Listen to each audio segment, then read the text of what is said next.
It's Thursday, the 21st of September. My name is Juan Brown. You're watching the Blanco Lirio channel, and today we have a little more information and evidence as to what happened to the AT-6 collision at the conclusion of the AT-6 gold race last Sunday, the 17th of September, at the last Reno National Championship Air Races. Let's check it out. The aircraft involved in the Midair collision include Chris Rushing, who is operating this aircraft, Baron's Revenge, Race 1-4, with many years of air race experience, as noted here on the side of the fuselage.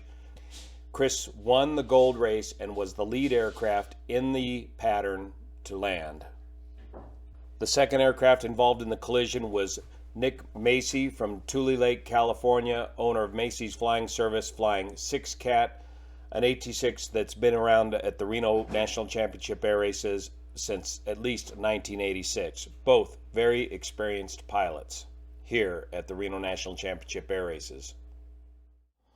At Reno, there are 4 different racetracks which support 6 classes of pylon racing. The AT-6 class races this blue track here, about a 5-mile oval delineated by these 6 pylons shown here.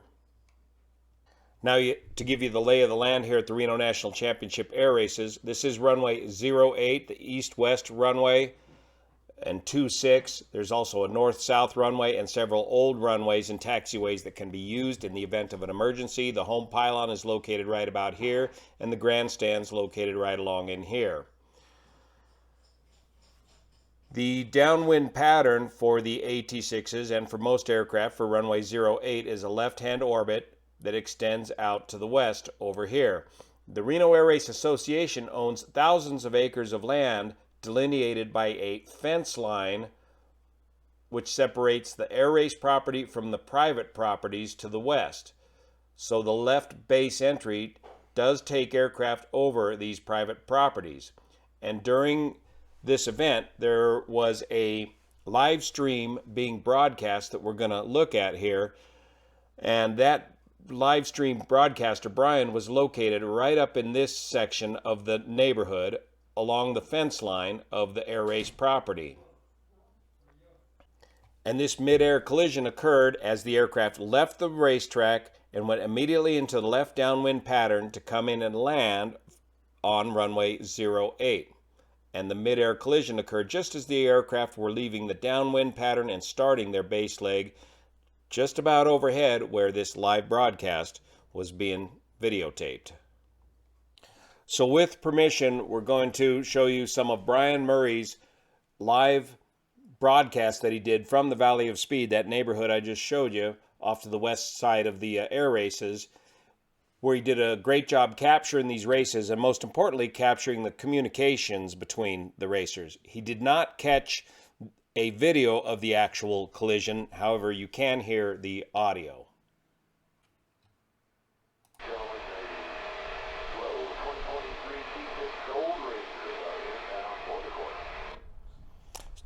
So we're in now for the course. That's the pace plane talking to the racers as he's lining them up off of his right wing, trying to get them in a row before he releases them onto the race course right over runway 08 for the home pylon. So they'll be popping out just to the right of the screen here.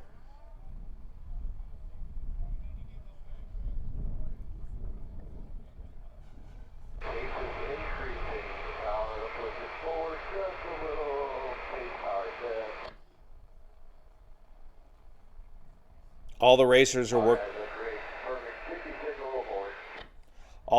working off the same frequency, race frequency. Here we go.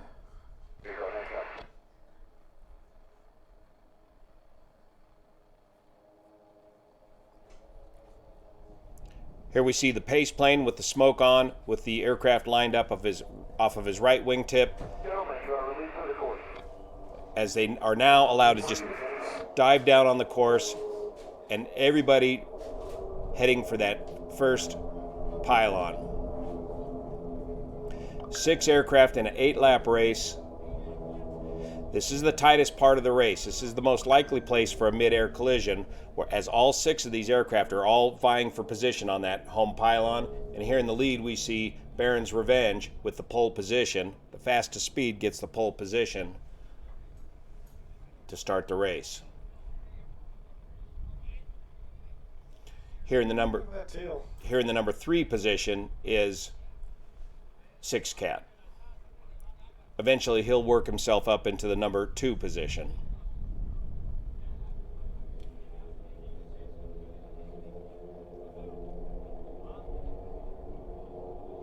Very tight racing. The AT-6 class is the stock class with only a few racing tricks allowed on these aircraft. Otherwise, they're relatively stock. Very tight racing.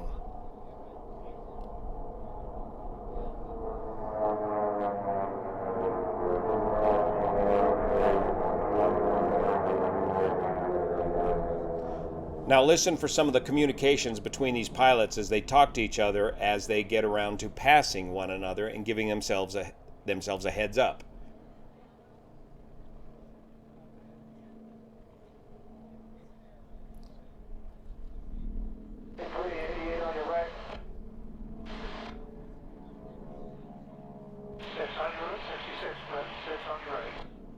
Okay, that's 6 Cat right there on his right.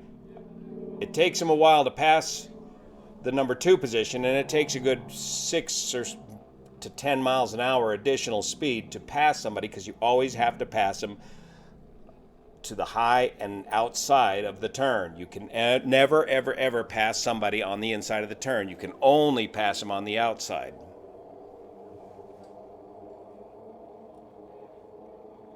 Again, the height, got the lead on the right. The height of these pylons is 50 feet, and the maximum height you can go on the course is 250 feet.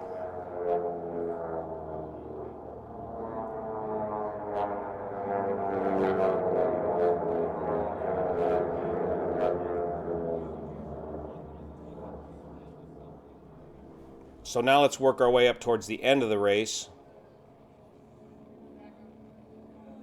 Now we fast forwarded to the last lap of the race.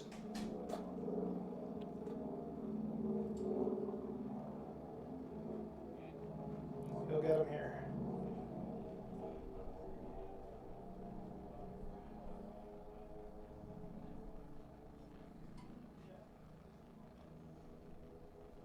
This is a race for the there's our leader right there. Baron's Revenge with a wide lead. Here's 6 Cat in the number 2 position. And then the battle we're watching here is the battle for 3rd and 4th.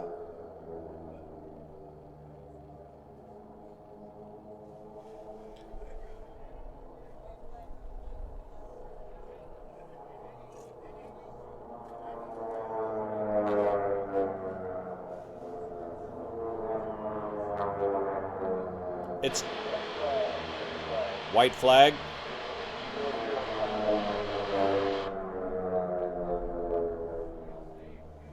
You have to pass high into the outside. You cannot pass inside of one another. Very close race for 3rd and 4th. But there's a good lead between the first place aircraft and the second place aircraft that were involved in the mid-air collision. So now they climb up off of the course. Such a good race. Let me pause this right now and clear up some misconceptions about race control and how these landings are facilitated.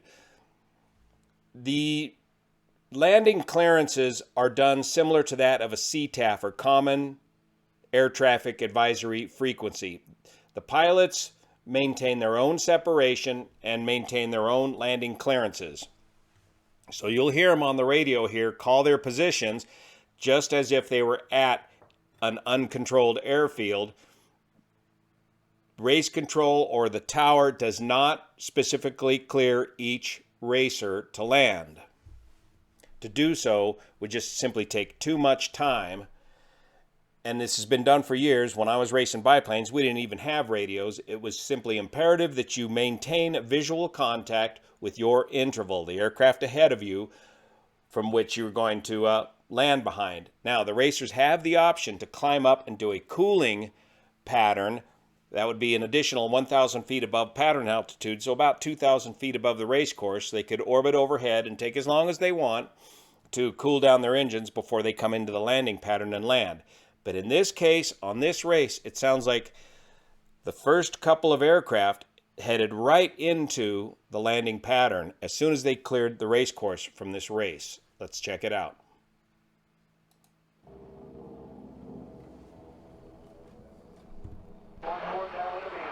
Downwind to beam. Keep an eye out, see, make sure everyone gets back safe. Should be heading for a newbie. I know, right? I do the same thing all the time. It's the last T-6 race at Reno.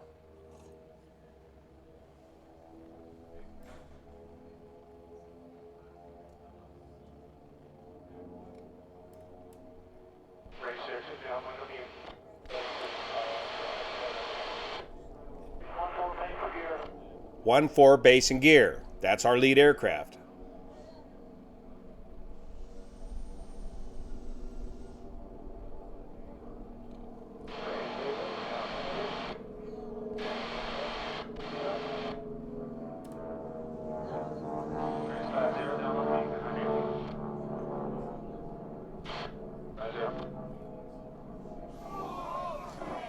And that's the midair right there.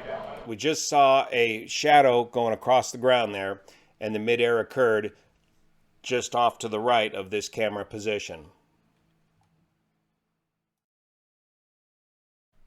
So according to eyewitness reports, whose reports have been sent to the NTSB, the lead aircraft, Baron's Revenge, the light-colored AT-6, was in a bank left base turn, fairly level, so they've just come from the downwind, initiating his base turn, and 6-Cat, the black AT-6 represented by this Spitfire, was climbing and heading right towards Baron's Revenge. And photographic evidence that will come out eventually in the reports, there is a picture of the black AT-6 6-Cat impacting Baron's Revenge,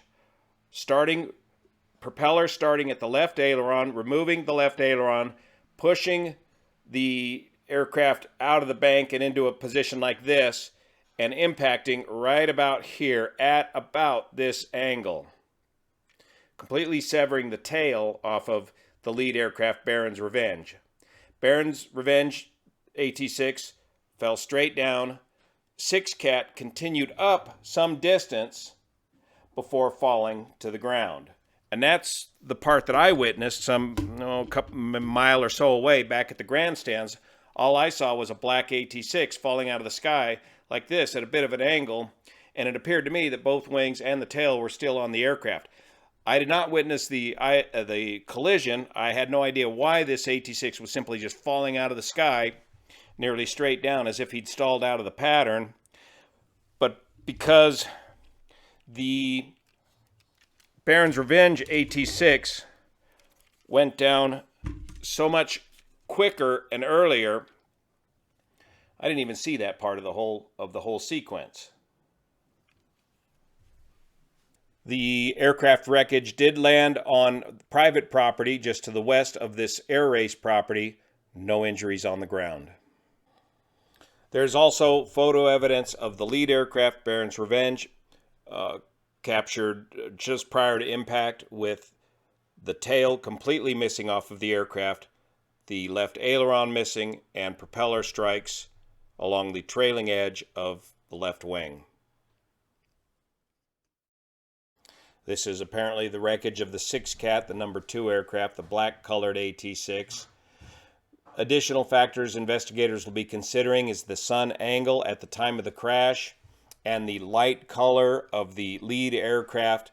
But it's such an important reminder for all of us in the pattern. You cannot lose sight of the interval aircraft that you are following in the pattern to land. And it's an important reminder for all of us in the pattern to land to look for traffic outside of our turn. If we're doing a left base turn, we got to check for traffic off to our right before we commit to the landing.